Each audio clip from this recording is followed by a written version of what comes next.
Hey everyone. So Ahsoka Season 1 has wrapped up on Disney+, which means today I'm going to be giving my ranking of every Star Wars TV show from worst to best. Now this is a video I've wanted to do for a while now. I have a lot to say about each Star Wars TV show, but ranking them is just really hard because there are so many of them and there are so many different styles and methods of storytelling that putting them all in a list is just very difficult. But now that I've seen Ahsoka and had a chance to process my thoughts in it, I've taken a look back at all the other shows and now I have updated thoughts, so I'm ready to do my best to put them all in a list. I'm going to be ranking 15 shows today, the 14 full-length animated and live-action shows, plus the Clone Wars micro-series, because even though it's a little out of place, everybody seems to include it on their list anyway, so I figured I would too. And the usual disclaimer, keep in mind that this is just my opinion. I have my own tastes in TV shows and my own experience with Star Wars that influenced this, and my list has changed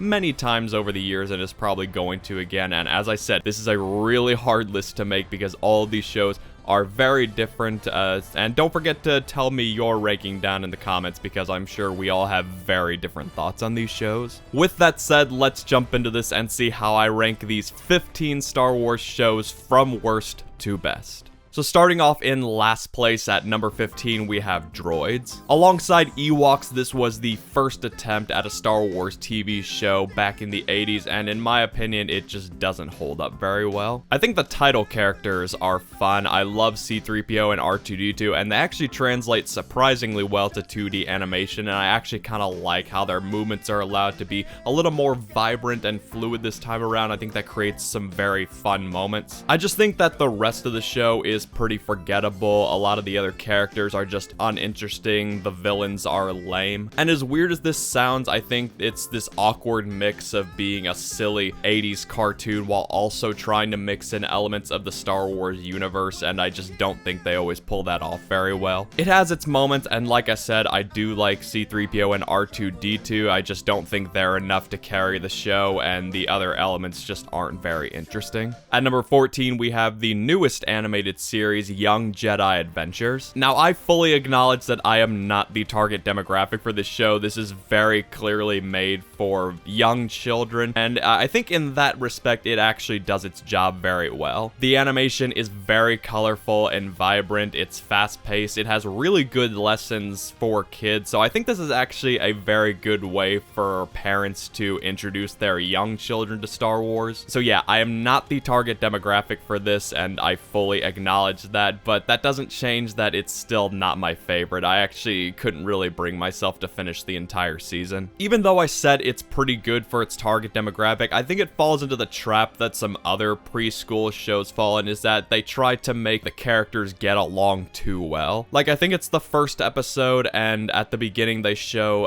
that the main character, Kai, that he has a flaw and it gets his friends into trouble, but then they get along so well that they immediately resolve it, and it shows a lot of emotional maturity for his age. So then at the end of the episode where he has to learn that lesson on a bigger scale and overcome a personal flaw, it just doesn't really feel like it comes full circle all that much because they try to make the characters get along too well and avoid any serious conflict. Which again, maybe I'm just expecting too much for a show that seems to be aimed at preschoolers, but you know, I never am going to be the type of person who thinks that a young demographic and his excuse for flawed writing. So I give this a pass for the most part because I think that it's good for its target demographic. It's just not going to appeal to me very much as an adult. At number 13 is Ewoks. This aired alongside Droids back in the 80s, and I think the advantage that this one has over Droids is ironically again because it doesn't force itself to mix in elements of the Star Wars universe. Ewoks fully accepts its own premise. It's a standalone story on the planet Endor with its own cast of characters, its unique world building and style, and I think that because they do that, it's allowed to be its own fun little show that is actually really enjoyable. I think all the characters are really good. They have some nice episodes. The Ewok village and the history of their world is actually fleshed out very nicely. The animation just seems to be a little better to me compared to Droids. I don't know if that's just me personally. They may both be the same, but that's how I feel when I'm watching it. Now, granted, I'm primarily talking about Season 1. If we were talking about Season 2, which I never finished, I only watched a couple episodes of that, I actually might rank Ewoks a little lower because I did not like what I saw of Season 2. They kind of rebranded the whole show. It felt like they were starting over, almost in a new continuity. They changed up all the characters' personalities, and they basically got rid of all the elements that I liked about Ewoks. So maybe if I had finished the show, then I wouldn't be saying good things about it. But again, for what it is, I think it's actually a pretty enjoyable show, and it's at least better compared to Droids. At number 12, another animated series is Star Wars Resistance. Now, I almost had this one spot higher on the list, but I think I decided to lower it a little bit because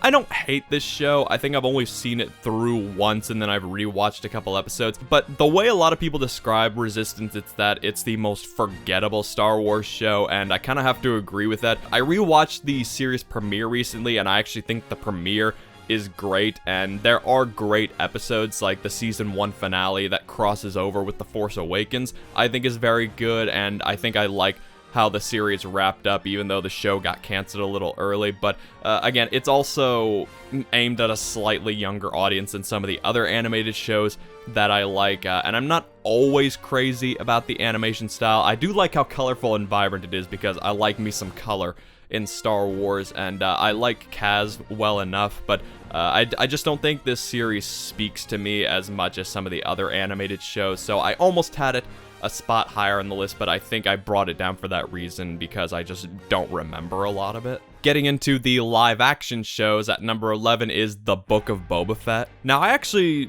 don't hate this show. I certainly have problems with it, and I think there was a time when I strongly disliked it, but I think it can actually be a pretty enjoyable show, like when watched as part of the Mandalorian saga. And despite its problems, I think what really hurts The Book of Boba Fett and what makes all the other problems worse is that it is just a very poorly structured show. Like, the first 4 episodes are pretty underwhelming, but they're at least fairly focused on Boba Fett. They do a bad job of balancing the current storyline with the flashbacks, but it's at least focused on the titular character of the show. Then episodes 5 and 6 just completely forget who the show is supposed to be about. Episode 5, although it's good, it becomes The Mandalorian Season 2.5, and then after that, the show forgets The Mandalorian and becomes Luke Skywalker Jedi Academy, which, don't get me wrong, as much as I enjoyed that stuff, that should absolutely have been saved for Mandalorian Season 3, and then after that they have to rush the finale, which I don't understand why this show was only 7 episodes instead of 8, because this definitely could have used at least one more episode, because I think a huge missed opportunity is Cad Bane. They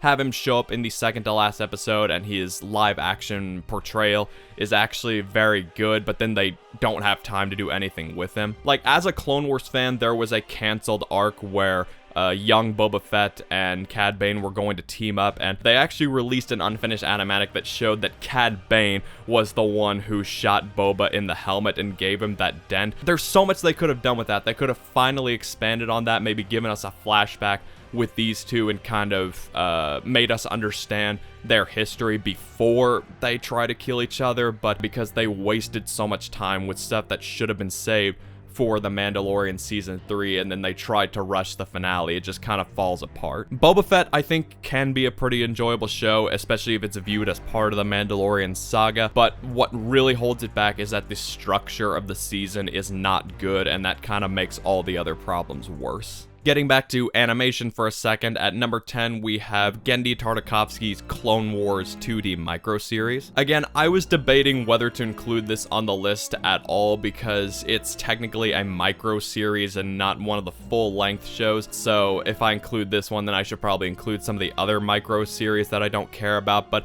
I feel that this one is popular enough and good enough that a lot of people include it on their list anyway, so I figured I should probably include it too. Now, I actually love Clone Wars. It has the same style as Samurai Jack, another show by Genndy Tartakovsky, and when viewed as an animated movie, it is really great. It actually fills in the gap between episodes 2 and 3 very nicely. It has a lot of really fun segments, and it actually manages to expand on Anakin's story in this time really nicely. And I think that's the only reason I rank it lower on the list, is because as a TV show, it just can't compare to some of the others, because I really see it more as an animated movie, and the first 2 seasons were mostly just meant to be fun short, so it doesn't really develop a lot of emotional depth until we get to season 3, by which time the show is mostly over. So yeah, I think this is a really great animated show, but as I said, the fact that it's a micro series and when viewed together, it's really just kind of a 2-hour animated movie just makes it weird to rank among all the other Star Wars shows. At number 9, and I really am surprised that I ended up ranking this one so low. I didn't think that I was going to, but at number 9 we have Ahsoka. I really thought about this a lot, and I was tempted to put it higher, I think because of the recency effect and because of the things I do like about this. But now that the show is over, as I've thought about it a lot more, as I've listened to the criticisms that people have of it, and the more I've just kind of been honest with myself about how I felt about it from the beginning, Ahsoka is a very mixed bag for me. On the one hand, I appreciate how it builds off the Clone Wars and Rebels and the new things it adds to the universe. It has a lot of really cool stuff and fun, exciting action, and I think the story at the center for the most part is pretty good. But I do have to acknowledge that when you take that stuff away and look at the show on its own merits, it does lack in many respects. I think that the characters are far too stoic, especially at the beginning. It feels like there's not a lot of emotional depth when it's needed, and that's really noticeable here because this is kind of a live-action adaptation of Star Wars Rebels, which was a much more vibrant and energetic animated show, so it's especially noticeable here. And I gotta be honest, I've always been conflicted about Rosario Dawson as Ahsoka Tano. I think she's great, and she certainly has fantastic moments, but I don't know. It's probably not her fault. Maybe it's just how she was directed or how the character was written, but she's just not my Ahsoka. Ashley Eckstein animated Ahsoka. That is my Ahsoka. And on that note, the casting is a little hit or miss at times. I like Sabine in this show, but she just doesn't always feel like the animated version of the character, and her writing is not always great. The best character in the show, this is what everyone can agree on, Ray Stevenson is as Baylan Skoll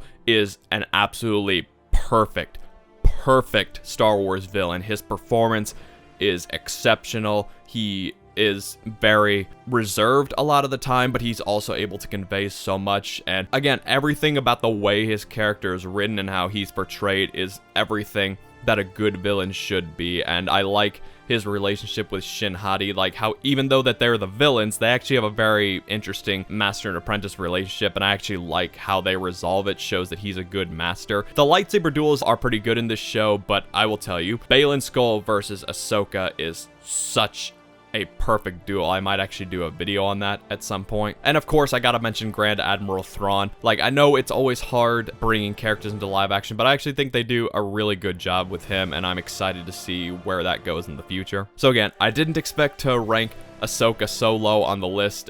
It's a very mixed bag for me. I have conflicting feelings on it, but as great as a lot of the stuff is and how it builds off of the previous Star Wars shows, I do have to acknowledge that on its own merits, it is flawed. And I think there's always going to be part of me that just kind of wishes that this had been an animated follow-up to Rebels rather than trying to make it live action, but that's just kind of how I feel about it right now. At number 8, another surprising ranking that I didn't expect to be at this point on the list is Obi-Wan Kenobi. Now, I have had an interesting relationship with Obi-Wan Kenobi. I actually did a video on it once, how it was the best Disney Star Wars, which, don't get me wrong, I have absolutely changed my mind about it since then, especially after seeing the Patterson cut. But I don't know, I think I still have a soft spot for this one, and I think the reason that it's bumped above Ahsoka is because as drawn out as it is, like, this should have been a movie like it was originally intended to be, and it kind of loses focus from Obi-Wan by including too many elements. It at least feels pretty focused on him most of the time, and I'm gonna be saying this a lot, but the story has emotional depth. Ewan McGregor gives a great performance. He slips right back into the role. It's debatable whether Leia should have been here, but I at least like their chemistry and the relationship that develops between them. Reva, as flawed as her writing can be at times, her story was very interesting and comes full circle in an interesting way, and the stuff with Obi-Wan and Darth Vader, of course, is extremely emotional. So I know that this is automatically last place live action for a lot of people, at least in terms of disappointment, and again, I think the fan edits that try to turn this into a movie and get rid of some of the fluff make it better, and I certainly didn't expect to rank it above Ahsoka, but what can I say? Just because of the things it does right and the, good parts of the narrative, I think it gives just a little bump, even though it does have a lot of problems. Now we're gonna get back to the animated stuff for a bit. At number 7, we have Tales of the Jedi. Again, even though this isn't technically a micro series, it's a little harder to rank on the list because the episodes are a bit shorter and there's only been 6 at this point. But Tales of the Jedi is still a really good show. It has the same animation as the Clone Wars, but it's allowed to be a little slower and more purposeful at times, a little darker. I think the first half of the series with Count Dooku is really great Star Wars content. I like seeing Count Dooku go from a slightly younger version of himself to right before The Phantom Menace, how he loses faith in the Jedi Order and the Republic, and how they tie in with the Phantom Menace to reveal how he was working with Darth Sidious for a while and the depths he finally went to when he turned to the dark side. It makes his actions in the Clone Wars and the later movies a lot more tragic, seeing how he got started out. I think the Ahsoka half of the series is a little weaker. I'm not a fan of the first episode with her as a baby because I think the premise was very bizarre. I think it would have been more interesting if we maybe saw how Plo Koon first brought her to the Jedi Temple, which was a canceled episode of the Clone Wars. But the second 2 episodes I think were actually very good. I loved seeing Anakin training Ahsoka over time to deflect multiple blaster shots, which that's actually was a question I had in season 7, was how she was able to seamlessly direct so many blaster bolts from close range when other Jedi couldn't. So I like that they actually acknowledged that I had that question and turned it into a whole short that expanded on her history with Anakin. The last episode is also pretty good. Again, it continues an annoying trend that the TV shows sometimes do, which is that they contradict the books, but for what it is, it was a pretty good episode that showed how Ahsoka, what she did immediately after Revenge of the Sith, and how she became part of the rebellion. And as short as it is, I love that new Inquisitor and just how seamlessly Ahsoka takes him down. Like, when they do really short lightsaber duels in the animated shows, I think they're actually very effective. So yeah, half of Tales of the Jedi is great, half of it is pretty good. One episode I'm not crazy about, and it's pretty short, so I may go higher on the list once they release season 2, but for right now, I think that it's a good show overall. Now, if we're talking about a really good anthology show, at number 6 is Star Wars Visions. This is another one I didn't expect to be this high on the list because I think Visions' biggest problem is that it can obviously be inconsistent in its quality, but that's also the greatest strength of this show is its premise. Take a bunch of different animation studios, give them the freedom to do whatever they want with the Star Wars universe. Doesn't matter about continuity, just go crazy and see what you can do. Obviously, because of that, some of the episodes aren't going to work for me, but when this show is great, it is great, and I think season 2 really took things up a notch, and I just love some of the different styles that they experimented with, the way they were able to tell different stories. Now, just a couple of other nitpicks, I also feel that can get a little repetitive at times, like, oh, it's anime influence, or they're taking inspiration from the original trilogy specifically. So in that way, even though there's variety, it can get repetitive, but I feel that they improved that problem a little in season 2, and even the episodes I'm not crazy about, I can just respect how different they are. And that also kind of makes me sad. It's because, like, you get so invested in this new version of the Star Wars universe and you want to see more of these characters, and then you realize that you're never going to because these are designed to be standalone shorts. But for what it is, I just appreciate the ambition of Visions, and it convinces me more than ever that Star Wars needs its own what if TV show. So can be inconsistent at times, but for the most part, Visions shows is just an exceptional show that I'm excited to see more of. Moving into the top 5, we have Star Wars The Bad Batch. Again, I know I've been saying this a lot, but another one that I didn't expect to rank this high because I haven't always loved The Bad Batch. Like, I loved the first episode. The first episode is phenomenal, and the show is always pretty good, but it mostly serves as like a continuation of the Clone Wars. And I think the problem with the Bad Batch themselves is that, again, I've been saying this a lot, but I don't always develop a lot of emotional connection to them. But compared to some of the problems with the shows lower on this list, I think that's why I put it up here by comparison. And it got a lot better in season 2, especially with the second half. And even though it doesn't always focus on the Bad Batch, you know, who are the title characters, this show has some truly exceptional episodes, and the way that it expands on the Star Wars universe in this time. And the season 2 finale was also great. Makes me excited for season 3. So again, this is kind of a weird one. It's a series I've had mixed feelings on, haven't always loved it. Now that I'm thinking about it, maybe it gets this high on the list compared to some of the problems lower on the list, but I guess that's just the nature of the rankings. So yeah, Bad Batch is at number 5. Why not? At number 4, we have The Mandalorian, the show that started the current era of live-action Star Wars TV shows, and Mandalorian is actually one I've gone back and forth over time. I liked it when I first saw it. I didn't love it as much as a lot of other people do, but here's how I feel about the show now. The first season, I think, is great. Rewatching it in preparation for season 3, I was able to appreciate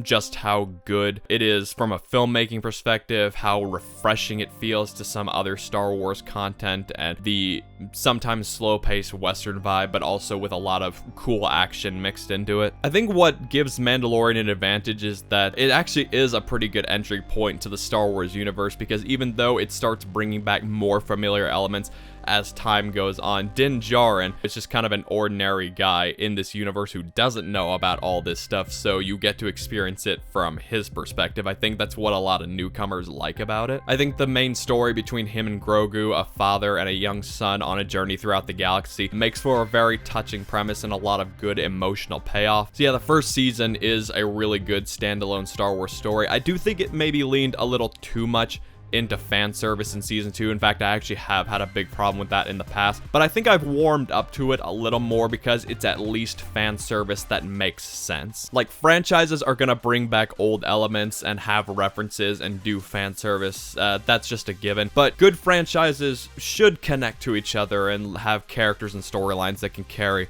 across multiple properties, and the characters and storylines that come back in Mandalorian Season 2 make sense based on the premise of the show. Like, the plot is that Din Djarin is looking for the Jedi and looking for other Mandalorians who can help him, and it's been established that there aren't a lot of Jedi or Mandalorians left in the galaxy, so it makes sense that he's occasionally going to come across familiar faces, and I feel they try to balance the fan service episodes with the more standalone episodes. I really enjoyed Season 3 as it was coming out. However, as I've reflected on it a little more, I understand the problems that people have with it. It was just kind of hurt from the beginning because they did too much stuff in the Book of Boba Fett that should have been saved for season 3. The Darksaber plot with Bo-Katan was kind of dropped, and I think they also shifted the focus a little too much to her. I think it would have been more interesting if they had stuck with Din Djarin and make it his story all the way through. They kind of made the same mistake that I think they might have made in Rebels, is that at first it seemed like Sabine was getting the Darksaber and she's gonna lead her people, but then they decided that she's actually was just there to pass it on to Bo-Katan, and they made the same mistake here. Instead of Din Djarin continuing his arc all the way to becoming the ruler of Mandalore, they once again passed the story on to Bo-Katan. I like Bo-Katan. I think her becoming Mandalore's leader made sense in the Clone Wars, and I really liked her in season 2, but they keep trying to pass it on to her even though she's had her chance. So again, lost a little bit of focus in season 3, a couple episodes that wasted time that could have been spent on more interesting stuff, but as a whole, Mandalorian is exceptionally made. It's got a good story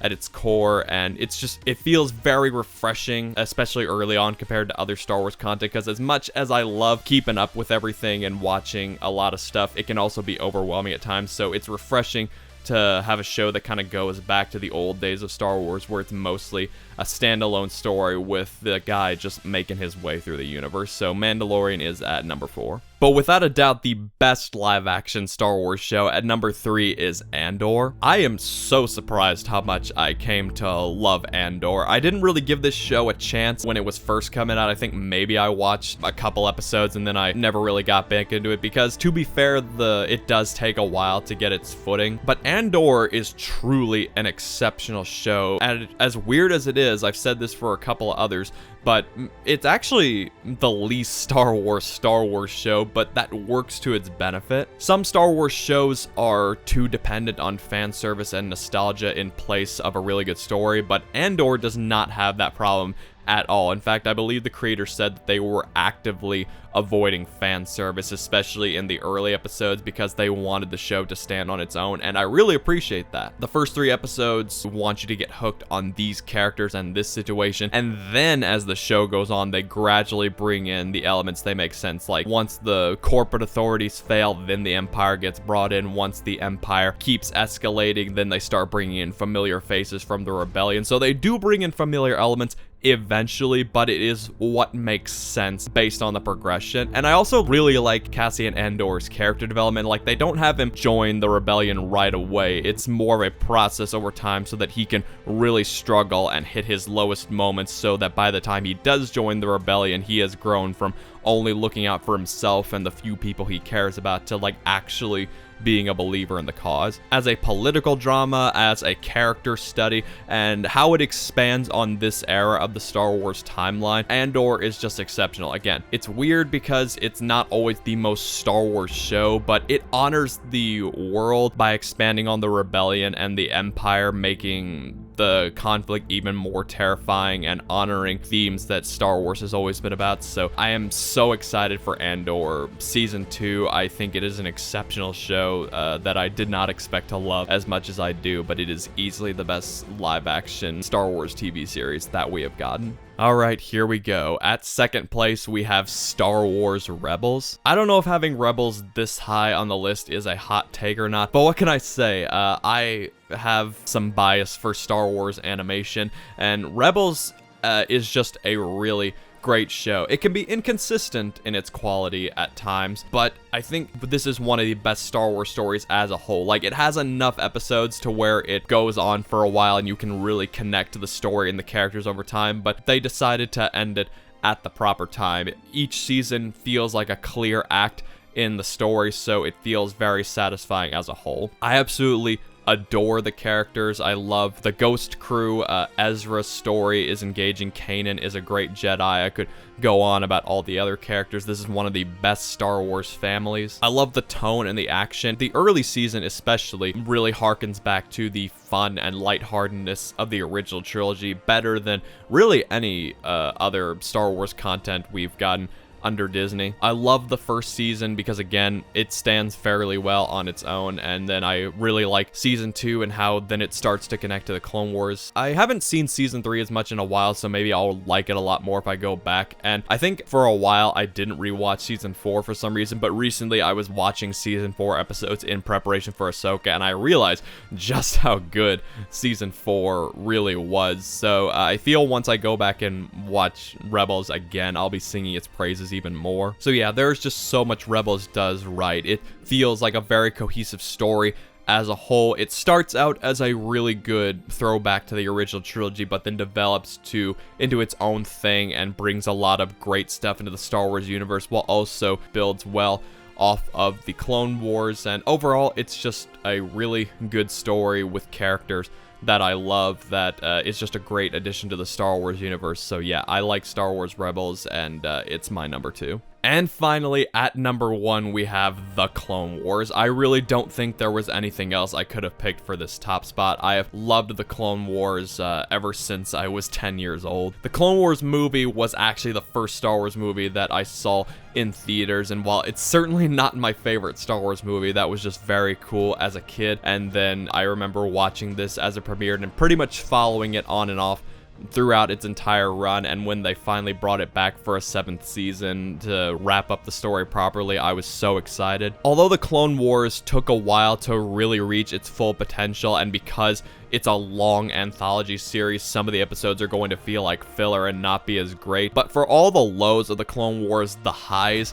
are just so great. The Clone Wars is so ambitious. The animation gets so good. Over time, they're able to tackle so many different kinds of stories and really expand on this era. I love this version of Anakin Skywalker. I love his banter with Obi-Wan Kenobi, and Ahsoka. She just grew into one of my all-time favorite Star Wars characters. Her story is so good. The Clone Wars just introduces so many great characters, creates so many great arcs and storylines, and it really set the foundation for all the other Star Wars shows that were to come. Like, even today, Ahsoka, the latest live-action series, is still building off what the Clone Wars established. I acknowledge that some of it may be nostalgia and not everything about the show is great all these years later, but the quality of storytelling and how it really honors and expands the Star Wars universe, for me, the Clone Wars is the best Star Wars TV show. So there you have it. That's my ranking of every Star Wars TV show so far. As difficult as it was to rank all these shows, it was a lot of fun to do. I love getting to talk about Star Wars. It can be daunting trying to consume so much content in a franchise. It's overwhelming at times, and I know that not everything we've gotten in the last few years has been great, but when Star Wars is good, it is good, and getting to compare the different styles and methods of all the different stories in this universe and how they build off each other is just what makes the experience worth it. But now I'm gonna turn it over to you guys. What is your ranking for all the Star Wars TV shows from least favorite to favorite? What do you think of my list? Do you agree or disagree? Which Star Wars TV shows speak to you the most? Whatever it is, feel free to share your thoughts down in the comments and let me know what you think. As always, thank you so much for watching, and may the Force be with you, always.